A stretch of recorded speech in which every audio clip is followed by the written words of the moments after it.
கர்த்தருடைய நாமத்துக்கு மகிமையுண்டாவதாக. இன்றைய வார்த்தை சங்கீதம் 136:4.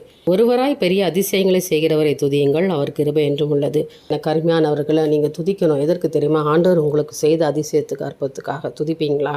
இந்த ஓய்வு நாளில் தேவன் உங்களை ஆசீர்வதிக்க போகிறார். ஏனென்றால் ஆலயத்தில் போயிட்டு ஆண்டவர் உங்களுக்கு செய்த நன்மைகளை ஒவ்வொன்றையும் சொல்லி சொல்லி சொல்லி சோத்திரத்தோடு கூட நன்றியோடு கூட தேவனிடத்தில் அறிக்கையோடு கூட ஒப்புரவாகி ஜெபம் பண்ணுங்க. கர்த்தர் உங்களுக்கு ஒரு அதிசயத்தை செய்ய போகிறார். அல்லேலூயா. ஒருவராய் பெரிய அதிசயங்களை செய்கிறவரை துதியுங்க, அவர் கிருபை என்றும் உள்ளது. அவர் கிருபை தான் என்றைக்குமே இருக்குது. நாம் நிற்பதும் நிர்மூலமாகாதிருப்பதும் அவருடைய சுத்த கிருபை இல்லையா?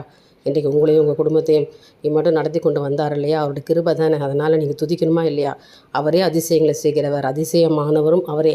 அதனால் உங்கள் வாழ்க்கையில் தொடர்ந்து கர்த்தர் அதிசயங்களும் அற்புதம் செய்வாராக. தேவனுக்கே மகிமை உண்டாகட்டும். ஆமென்.